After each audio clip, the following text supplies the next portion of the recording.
Okay, hello everyone. Welcome back for our second to last session of the day. I know it has been a long day, but there have been so many amazing learnings, and I'm just so excited that we were all able to be here today. I'm about to welcome a really fantastic panel up to the stage who's going to talk about people systems and people ops and how you can expand internationally. So I'm going to welcome them to the stage right now. They're going to do a series of intros, so I'll leave that to them. And here they are.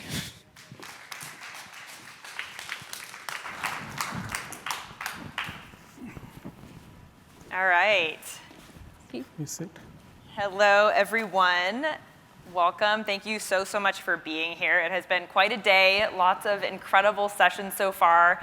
It's been a joy to watch all of these different panels and speakers, all the prep that's gone into it. Really high energy, a lot of fun. May have seen Akshay earlier today at his event, so hope that was wonderful. We give him a big round of applause for doing a double tap. Thank you. I'm Alex, and I support international people operations for Procore Technologies. We are a construction technology company based in Carpinteria, California, just south of Santa Barbara, for those that are familiar. Really honored to be a part of this event today. I've been a part of the systematic community for a few years now, participated in a lot of different virtual events over time, but I have to say that being able to be together in person and put together this panel for you all has been quite a joy. Lots and lots of fun, and on that note, just wanted to say, first off, a big thanks to the organizers, as the other speakers have said today, our steering committee, all of the speakers that have put time into the preparation, Workato, the sponsors, and then all of you as the community members. So thanks for being here.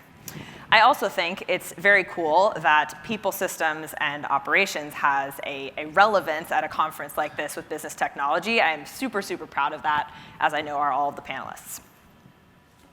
All right, so to get us all up and moving, I know it's been a long day. We're sort of going to shake off the seated time. We're going to get the energy up. So I want you all to stand. I want you to do a couple things for me. Those in the back of the room, let's say past row maybe 10, come on up a little bit closer. Fill in the gaps. Those that are already in the front, turn to your neighbor, say hello, give a handshake. High five if you're comfortable. Give a smile.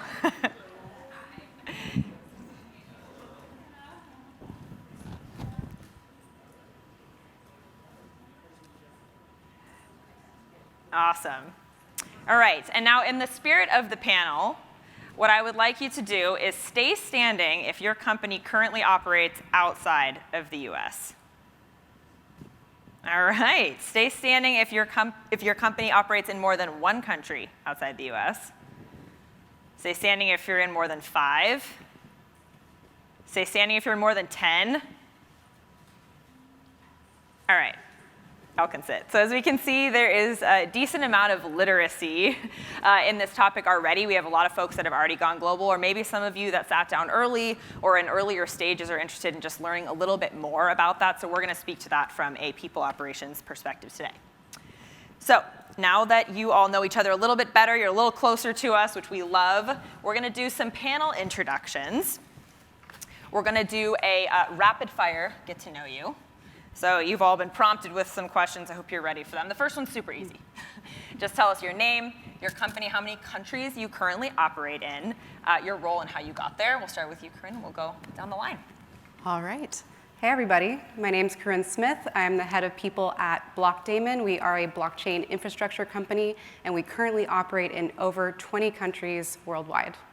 And I got to this role, I would say, half through luck and the other half through being slightly insane, being in blockchain and crypto, but I love it, every minute of it. Great. Shain Zaidenberg here. I currently work at Pure Storage. I lead enablement, talent acquisition enablement. We currently are operating in 30 countries, so we have been global for a while and continue to expand. And how I got here, I love all things data, people, operations, and I was lucky enough to find enablement, which allows me to do all of those things simultaneously. Hey everyone, I'm Akshay Patki. I'm solutions architect for people technology team at Atlassian. Atlassian operates or has employees in 13 countries. And how I got here, I've been in people tech space for a decade in consulting mostly. So this was a great opportunity for me to use that knowledge. Hi everyone, my name is Fong Lin. I am the Director of People Systems and Operations at Apeel Sciences. We are a biotech company that created plant-based protection to extend the shelf life of produce. We're also based in Santa Barbara, California, and we are in 10 countries. And I think I got into this role because I love people, but I also love systems and getting things done. And I think this space is really exciting that you can have like a partnership of both to get it to work really well. So excited to be here. Absolutely, I'll double tap on that one. All right, so as the topic is global expansion, what is your favorite place that you've ever visited? Oh gosh, I would say Istanbul, Turkey. Just a very rich history and lovely people and excellent food. That's good. For me, probably Thailand. Also amazing people, happiest people on earth is what they say, and it's very true. Loved it. For me, it would be Bruges in Belgium. It's a beautiful city. I would also say Thailand, great people, great food, and I think you can't go wrong with that. To Thailand, and I've never been there, so clearly I need to make that happen. And the next question, this is really great feed into this. What is your favorite food and why? I have some anticipated answers here. Yeah, my favorite food's pad thai, so I should probably go to Thailand sometime. For me, I love Southern food, so anything Southern barbecue. Yeah. I'm a foodie and I like lots of cuisines, but my favorite is Indian because it's also comfort food for me. Mine is Korean food. My mom grew up in Korea, so grew up eating lots of good food at home. And I'll answer this one because I can't not. My favorite is a good wood-fired pizza. So yeah, can't beat that for me. All right, what is one word that your closest friends or colleagues would use to describe you when you're not in the room? Be very honest. You know, I would say chaotic because my purse is currently in Kansas City, Missouri due to a flight mishap, and my phone is currently fully broken. So, but let's go with caring. Probably persistent. I was going to say stubborn, but that sounds a little negative, so we'll go with persistent. Yeah. I like that little positive spin. There we go. For me, I think it's curious. I am curious about a lot of things, always asking questions to know more. So, yeah. I think mine would be intentional. Try to do everything with purpose, sometimes on accident, but we'll claim it as intention. I love all these answers so much. All right, and what, for your last rapid fire question, is the trend that you are most excited about in people operations and systems? I love this question. I really love how we are approaching people and people systems as a product, an internal product for our users who are our employees. I think that's really important in perspective and how we see delivering for user experiences. Yeah, I'll double tap on that. I 100% agree. I think it's the unified system approach. I think if you've been in this world long enough doing what we do, we are very used to lots of siloed systems, and that's slowly starting to change, which is very exciting. Yeah, I agree. The product operating model is we are excited about, but pairing that with the enterprise architecture and capability-led maturity assessment, that was topic of my talk earlier. I think, yeah, that's something I'm passionate about. I will piggyback with this whole theme, but I would say too, it's just fun to see the innovation because end user experience is such a priority now. It's forced a lot of vendors and companies to be a little bit more creative about what they offer, which we get to reap the benefits. So I love it. And I love all those answers too. One of the unique things about our space, right, working in people operations, is that the employees are our customers, right? So we're constantly able to do that feedback loop with them, to ask questions and learn from ourselves as employees, but then also our teams. So I think that's a really unique thing about our space. So thank you all for commenting on that. All right, so clearly, as we saw with people standing up and sitting down earlier, there are various phases of going global in this audience, also different levels of literacy, and you all have had that path to going global with your companies, right? So I want to educate the audience a little bit about some of the reasons that your companies have chosen to make that journey. There are obviously many different drivers for this, right? New customer reach, new revenue opportunity, new talent pool, right? This is very relevant for our space. Global brand exposure. So for each of the panel, we'll go, Corrine, start with you and go down the line. For those that are considering an expansion journey, give us the example of how Blockdaemon took that path and what some of the mile markers along that journey were for you. Yeah, absolutely. So it all started with us really needing to grow our headcount and do that quickly in a very competitive time in the market where talent was scarce. And the best way to really take those barriers down was to be just borderless in our hiring and doing that as expediently as possible. It allowed us to get really rich sources of talent and very niche talent in the spaces we needed in a way that really got us ahead of our competitors in many ways that may have been sourcing in just one city. On top of that, we're looking to expand into the EMEA space, into APAC, just from a revenue growth perspective. So they both coincided really well with each other and resulted in a very diverse group of people at our company. Great. Yeah, for us, so we've been global for quite a while now. Initially, the push was really for revenue, seeking additional customers. So we started with sales, customer support, started building out small hubs globally. Quickly realized that there's amazing talent out there. And so very quickly started developing engineering hubs as well. And yeah, it was really the talent, I'd say, the diversification of talent that really pushed us. And we are a little bit different in that we are a hybrid model, meaning that we do require people to be close to hubs. And so there's a lot of intention in our expansion.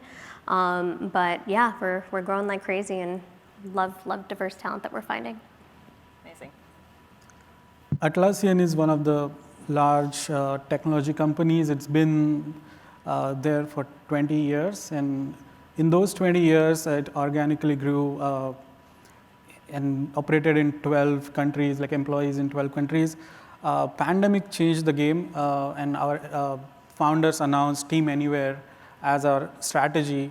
We wanted to move from office-based culture to basically work from anywhere. You can be remote. And as part of that, the right thing to do is unlock more geographies so we can unlock the talent and hire more. And as part of that, our company is Australia-based, and a lot of Australian employees wanted to move to New Zealand. So we unlocked New Zealand office as soon as we announced Team Anywhere. And I'm sure there will be more geographies that will be unlocking. One of our main drivers was definitely revenue. Given that our product met a lot of the food regulations in Europe, we actually had demand that grew really quickly. So in 2020, we grew from 200 to 500. But at the same time, we also have scientists, engineers, technical operators. So the fully remote model didn't quite work for us. So we had limited internal resources to hire that quickly. So we started outsourcing and using employee of record to grow. And then we just started seeing the diverse talent we had access to, which was really exciting for us. So Definite theme, right? With the people ops panel, that talent sort of comes to the front. But I think that's really the reality for a lot of companies, right? They might go into this motion from a revenue driver perspective, but then end up realizing all of these amazing gains by diversifying talent and by going global for those other reasons. So I appreciate sort of the color on each of your different stories there. And again, the theme, right, which we're going to talk about now, Corrine, I really want to dive into this with you. A key consideration when you're expanding, right, is to think about how you're going to employ your global workforce, right? And that will sort of gear all of the rest of your people systems and operations plans off of that. So for those that have already gone on this journey, you may be familiar with some of this, but Corrine, can you just introduce us to the various employment models that exist and how Blockdaemon has used those to go global over time? Yeah, of course. So it really depends on your strategy, right, and what you're looking to do in that country. We've used quite a few different models, and we initially started with an entity in Ireland because we needed it for different regulatory reasons, and it allowed a very clear pathway to direct hiring, which worked out great. And then from there, when we realized we wanted to bring on more talent and be borderless, it was really helpful to have that employer of record or PEO, professional employer organization, to support us in places where we didn't have an entity in place or maybe didn't have that payroll or HR benefits support that we needed. So it really is that out-of-the-box solution. We even used it in the domestic United States up until we had a full people team built out to support it domestically as well, at which which point we rolled off. There's also the option to bring on contract workers, which, at that point, you don't have to have an entity or a professional employer organization or employer record to support. And it's great for more of those short-term needs, depending on what you're looking to do with your company. Amazing. A lot of acronyms in there, so thank you for spelling that out. And obviously, as we talk about this, right, each of you have used different models over time. This is just the tip of the iceberg on complexity, but even as you hear Corrine talking about that, right, there are just so many different considerations for your systems architecture, for your data, for your processes that we as business technology and ops professionals need to be able to enable to support that global expansion. So, when we think about building those systems and operations, some of the things that come to mind as sort of first off considerations are localizing processes, local cultural nuances, regional compliance, and things like that. So Akshay, I'm going to ask you this question from a systems architecture perspective. What are some of the key considerations that Atlassian had as you were going on that global expansion journey to make sure that your people technology infrastructure was really built for scale? Right. Hopefully, when your leadership is asking you to expand your tech architecture or landscape in other countries, you get some time, but it happens like, how soon can we open another country? So there are so many factors that go into it. There are, of course, some finance and tax implications. So if you are going to be an employer in a country, you have to register a company there and have a tax ID so you can pay corporate tax, employer taxes. So that's outside purview of people systems. But for you to have employees in that country, you have to be able to pay them. So first thing is payroll, and setting payroll, I think, takes the longer than other systems. So your existing payroll vendors, do they support this other country? Or if not, then you'll have to vet vendors and come up with a timeline to enable payroll. The other mandatory requirement is benefits. For example, New Zealand, you have to have KiwiSaver. It's like their 401k equivalent. So those sort of benefits you have to offer. Then if you are going to open in Europe and you have not before, all your software vendors that you use will have to be GDPR compliant. And it's similar to the EEO compliance in US. So making sure your existing vendors are compliant, or you'll have to get a new set of vendors. So all these requirements, you have to think through, like you'll have to offer mandatory leaves and time off plans and so on. Once you have done the systems thinking, the next is designing for other areas like core HCM. You have to enable those countries and the configurations for those. Compensation, you have to have compensation ranges, so you may not have that reference data, so you have to engage some consultant firm to get those.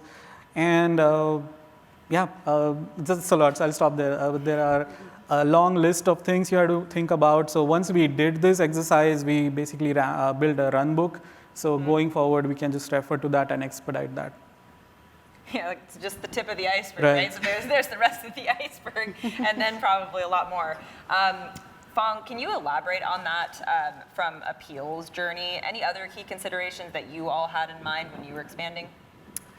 Yeah, I think what I feel like when people ask me how we did it, usually it's people asking when they have a really small team, and they're asked, can we go to France in 4 weeks? And I think we've all been in those situations, and you might be on a bigger team, and I'm very jealous, but I think a lot of us have started from a very small but mighty team. You hear that term a lot. So for us, I think it was getting the right stakeholders in the room before trying to do something. So it's like, I love this world because you have this partnership between HR and people who care about people. Then you have that compliance thread, and then you have the data analyst and business technology. And everyone has a different lens on how they want to get something done, but everyone has something valuable to get you from A to B. And so I think it's helping people have a shared language, and if they don't speak it, just having a general understanding of what is the data analyst's goal to getting this done. And so it just streamlines the communication and expedites the process. So there's just more ideation and reiterating the process, which is like kind of what you need, building it simple but scalable. And understanding your HR system, depending on what we use. We have 2 worker types, contingent or employee. But when you're categorizing an employee or contingent worker, making sure you understand what's the long-term impact. Are they going to be converted depending on headcount growth? Because sometimes it doesn't fiscally make sense to be on a PEO if you have 50 employees or more. So it's just making sure you have a general understanding of long-term strategy and then shared language with the teams that you're working with. Yeah, and I like that double tap on that bringing the right people into the room. We heard that in a couple sessions earlier, right? When you're designing for global expansion, it's not enough to just talk about your people in a vacuum. You have to bring in your data team. You have to bring in your security team. You have to bring in many other folks, finance, right, that need to be thinking through this with you and thinking about those phases of that journey. So I appreciate that you sort of have both gone through that. And Akshay, in your answer, you sort of talked about some of those things that really cross-pollinate the teams. Are there any other considerations from anyone on the rest of the panel on this topic before we move on to the next one? Anything else that's coming to mind? The big I'll ones. go. Yeah. I think having executive sponsorship is really important. Global expansion is often associated with hypergrowth, and hypergrowth is associated with fast, I want this tomorrow. But in order to do this well, we need time, and everyone needs time. The data analyst wants to understand the context so they don't build something for a short-term solution. So I think that's a huge thing, and then also like, I joke about this with my team a lot, but when you're selecting a PEO to work with, it's almost like selecting a +1 going to a happy hour where you don't know anyone. They are an extension of who you are as a company and what you value. So if you value employee experience, you want to know how their customer service model is because they're going to be interacting with your employees, and that is a huge win, or sometimes not, depending on how things shake out. So I would say that's a huge thing that we've learned in the process. Couldn't agree more with that. I also just have to laugh about the going to France in 4 weeks because I feel like Procore was pretty close to that. Maybe a little bit more of a runway, but we've all been there. And again, executive sponsorship, definitely like being in the room, having the right conversations at the right time, and having the right runway to get it done. So thanks for sharing that, Fong and Akshay. I want to pivot us a little bit from systems to data. When we surveyed folks that were going to be attending Systematic about what they wanted out of the session, data was the #1 topic by a lot, and for good reason, right? There's a lot of different compliance requirements, a lot of different complexities when you take a HR data architecture outside of the US. So first, though, let's talk about sort of the elephant in the room and a term that was mentioned earlier by Akshay, GDPR. Shain, I'm going to ask you this. Can you give us a brief overview of what it is, who does it apply to, and then what do we as business technology and operations professionals need to understand about it to be compliant as we go global? Yeah, it's a hot topic. So we'll start off by saying elements of GDPR have existed for quite a while throughout the European Union. But what GDPR essentially did is it took all of those kind of rogue regulations and married them together into one set of regulations across the EU. And that happened in 2018. What's important to understand here is it's essentially, a big part of it is protecting consumer data, right? So, and those consumers are individuals living in the EU. And it applies to any company that interacts with those customers. So anybody who is collecting data, anybody who's monitoring, anybody who's interacting whatsoever with folks in the EU are responsible for following the rules and regulations. So you don't have to physically have an office in the EU to be responsible for following this. So that's key. But overall, what is it?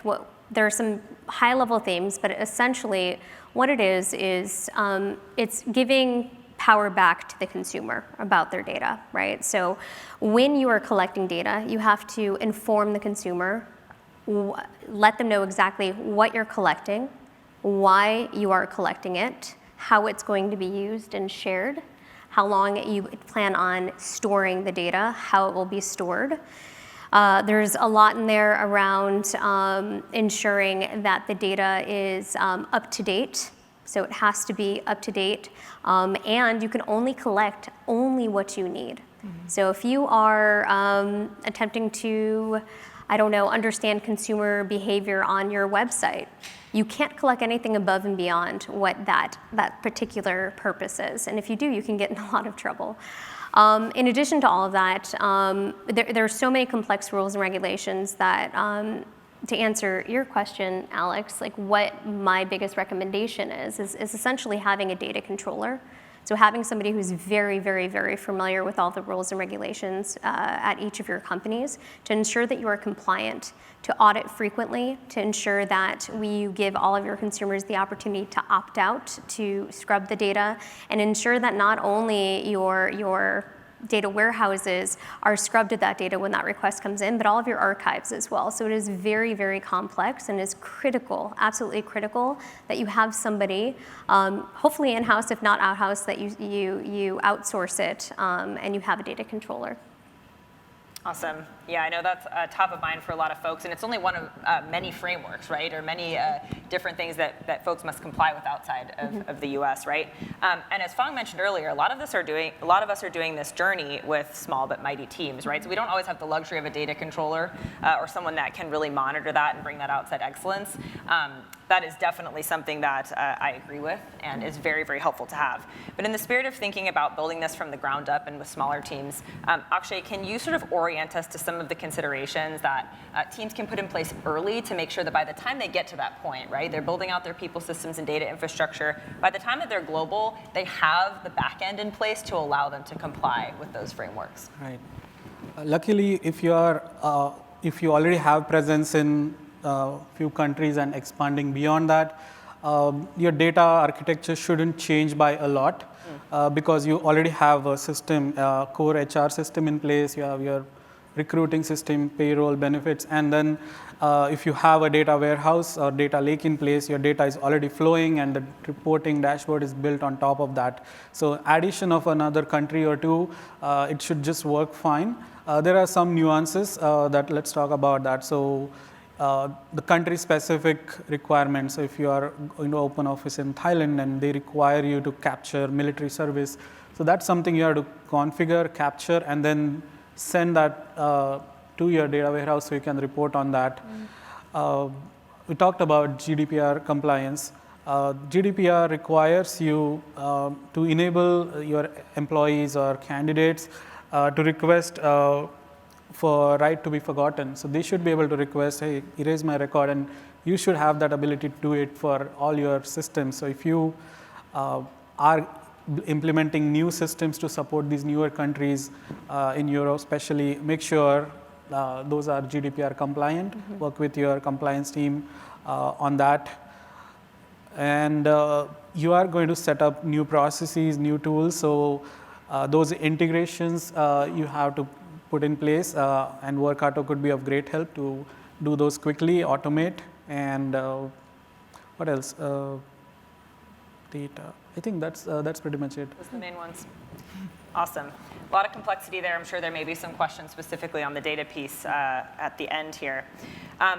So the next question is sort of thinking about the fact that all of your companies, right, have taken this journey. You initially were fully US-based companies, US employee bases serving US-based customers, right? And now you are global companies with global employee bases serving multiple different continents, systems, processes, all set up to support as such. So this is a sort of two-part question to give us a little bit more insight into that talent journey. Shain and Corrine, it's for you. The first question is, what is your top learning as people professionals in this transition?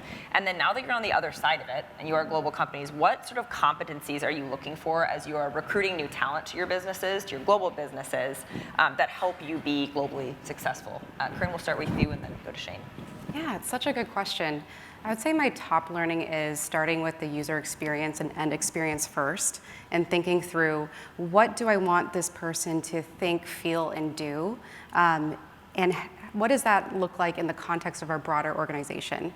How can I ensure that someone in Singapore is having a consistent experience with someone who is located in the domestic United States or Montenegro, right? How can we create that consistent employee and company experience and share our culture broadly? And it does go back to systems. It does go back to the PEO or however we're bringing them on. We want it to be completely relevant for us as a company and for them to have those same experiences while also being mindful of what the local nuances are. And that's a term that I believe you used a little bit earlier, Alex, glocalization. How can we become globally consistent while being locally relevant as well? And again, just looking at the end user and thinking about their experiences. To do this, the competencies I seek out are people who care.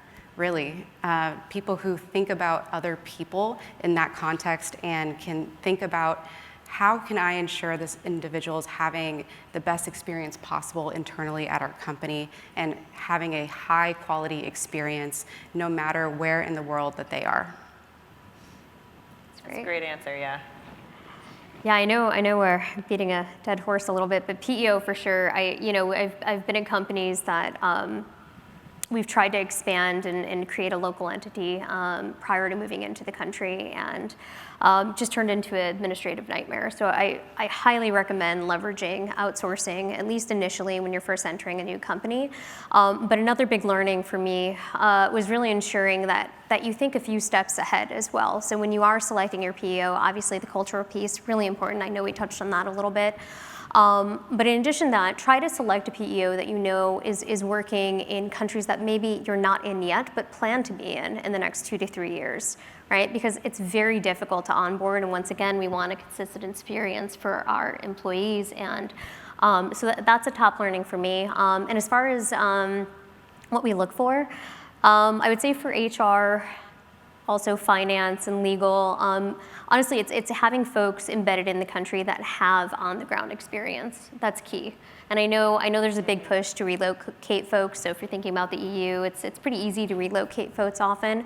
But think about the fact if you are relocating somebody from, I don't know, Sweden to Spain, that you may be missing out on that experience of somebody who's worked in Spain the last 5-10 years and understands the ins and outs of the regulations. So really looking for that in-country talent has been critical for us.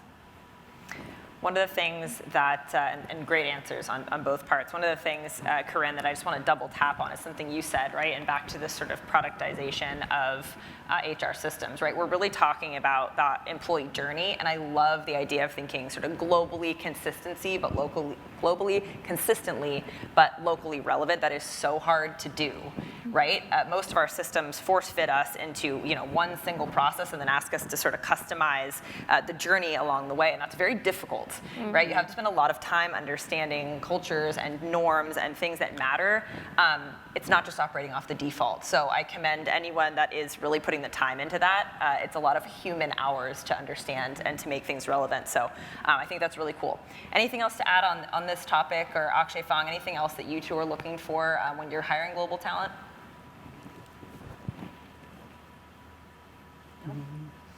I didn't know if you were going to go. She's so polite. I think the quick one is just hiring people who are flexible and agile in the way they work. There's a lot to learn, and it's impossible to be an expert in every single country or every piece of software. So people who are humble enough to admit when they don't know something, and then people who are also willing to learn and go the extra step to think ahead of what they might not know. Sounds weird, but it's worked really well for our team. Yeah. Yeah, I would add not just hiring, but within your company, there could be employees who are now willing to move to the new location because that's something they've been wanting. Think of those mobility flows also. How will you enable that? What's the volume? And can the new location support all that influx? And how do you plan on reporting on that sort of migration? So, yeah.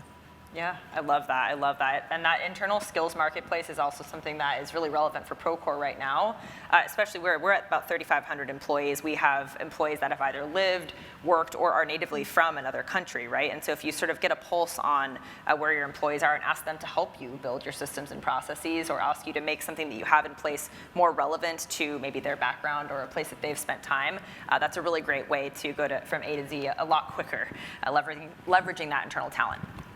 So I want to ask just one final question to sort of round us out here. We'll actually start with Fong and then work our way back this direction. What is one final piece of advice that you would leave our audience with to most effectively globalize their people systems and operations? I was ready to go last. Yeah, I know, I'm switching it up on you. I would say when you're building systems and driving change for employee experience and just for your organization, think about driving change for your employees and organization rather than to. And I mean this of like, you want things to happen for your people and not to your people. We have a running joke in our organization. If an implementation goes bad, the software has a nickname and you don't want a nickname. So, and it's usually because the end user experience is terrible. So it's like thinking about how do you implement something that people want to use or don't complain about using. I know it's when it comes down to it, that's like my ultimate goal being in this space. The nickname's usually not a very nice word. Exactly. Right? It's usually got a big asterisk over it. Yeah, I've been there. Thanks for sharing. Akshay. I have 3 pieces of advice. One is try to work with your stakeholders and try to get your foot early in the door. Like, not like, can you enable France in 4 weeks? Instead, if you were aware, you could plan better. That leads to second advice: plan as much as you can. Put your resources together to support this. It's a lot of work. Tap into your contingent workforce to enable that. And finally, it's something you are going to miss. There is a Poland that's going to require you to give offer letters in local language, or you're going to miss an integration. You'll end up loading a file manually. It happens, but that's not the end of the day. You can always fix it. So yeah, just assume that something might be missed. I think the biggest piece of advice that I'll give is everything around us is changing rapidly, right? Our talent, what new talent is asking for is changing. What the market looks like is changing. All the rules and regulations change. Things change rapidly. So simplicity is key, and being able to be as agile as possible and pivot when needed. So really thinking about that when designing, implementing new programs. What is today may not be tomorrow, and so just I feel like if you recognize that, it's much easier to make those shifts downstream. Shain, I love that you highlighted simplicity. That's so key to scaling things quickly. Yeah. That's a really good piece of advice. I have 2. The first one is start with your strategy. People operations and business systems work really well on a strong foundation, right? I'll give you an example of something that we learned the hard way at Blockdaemon. We have a bunch of SREs located in the UK, and just so happens we need them located all around the world in order to do our follow the sun model. So that was a learning for us in terms of having a strategy in place first for our global hiring, and also where we're putting systems and processes in place prior to implementing. So where you can, I suggest starting with strategy. And then second, and I will be very repetitive here, user experience, right? I really invite everyone to put themselves in the shoes of somebody on the other side of the world and think really hard about what would be impactful for them, what would make them feel a part of the company, what would make them feel cared for, right? And that, I think, will lead to the outcomes that we desire. Yeah, the human element really is, I think, obviously a clear passion of everyone on this panel. That's why we have made our way into a very human-centered technical and operational space, which is very, very cool. I'll say one thing, Corrine, on that piece of advice. It is so hard to put yourself in the shoes, right? It's really easy to sort of sympathize, but empathize and really understand if you haven't lived it is difficult. So trying to do that alone or without advice from folks that have been there is a really, really difficult confront. So my piece of advice is sort of keying off of that, right? Make sure you're doing it, but make sure you're learning from people that have been there, done that before you. When I started at Procore, we were only in the US. We were about 750 people. We are now in 11 countries and 3,500 people. I definitely did not do this alone. I used the systematic community. We brought on and hired amazing people that had done this for other companies before.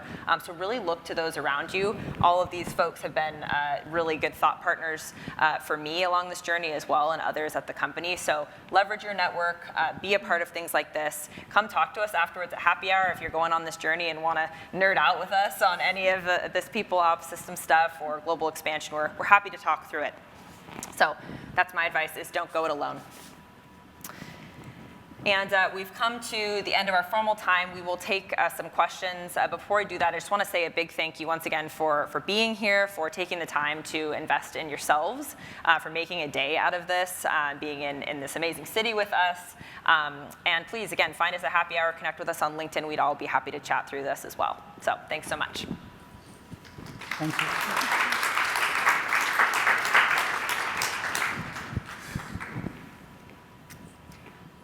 Any questions?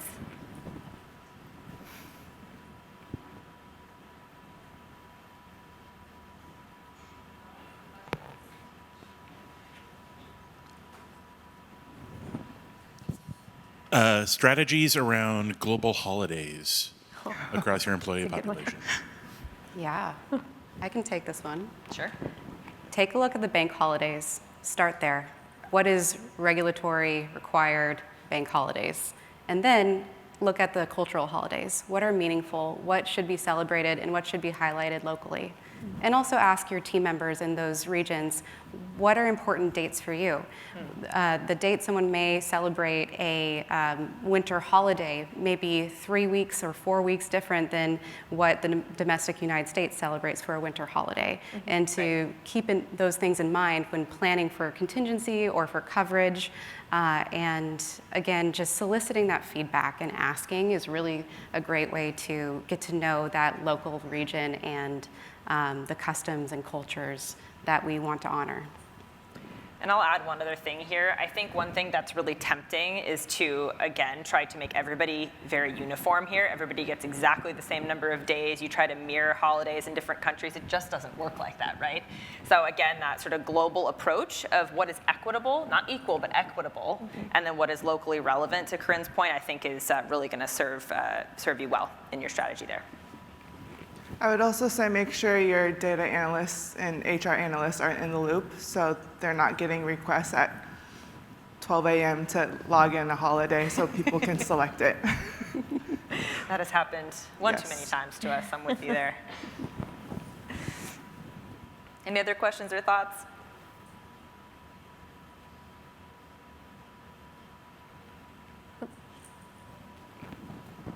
So there are lot of local requirements required, particularly about work hours in European countries. How are you managing those? Want to take that? I didn't get it. Could Can you repeat that? I'm sorry. So there are a lot of requirements for local work hours. So like they can only work 8 hours. They will not be allowed to carry a mobile phone. And if they carry a mobile phone and access their work email, then you have to Right. overtime and whatnot. So what are your thoughts and how are you managing that? I can start You wanna take that and one? you all can Sure. chime in. I think one tactical part is setting up work schedules in your HR system. So instead of 40 hours in US, somebody in Germany would only work 38 hours. That's what they're going to see and going to work for. And the other part, non-tactical, this more cultural, that's how we are tackling at Atlassian is, if your team is in US, let's say East Coast, and you are in Europe, how many hours of overlap do you have? Let's say you have 2-3 hours of overlap during your work time. Try to schedule your meetings during that time.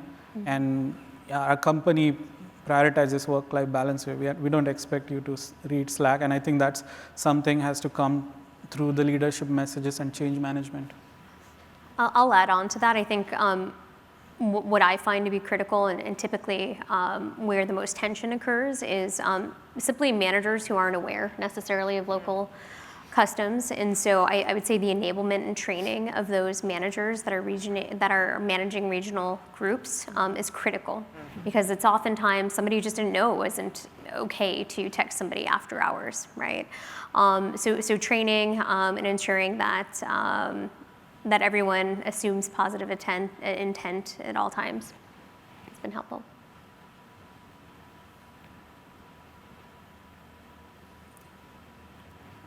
All right. Well, we are right about at time. Again, thank you all for being here. Thanks for the great questions. Thank you to this amazing panel for all of the time. And please enjoy Bill Nye. We'll see you at the happy hour.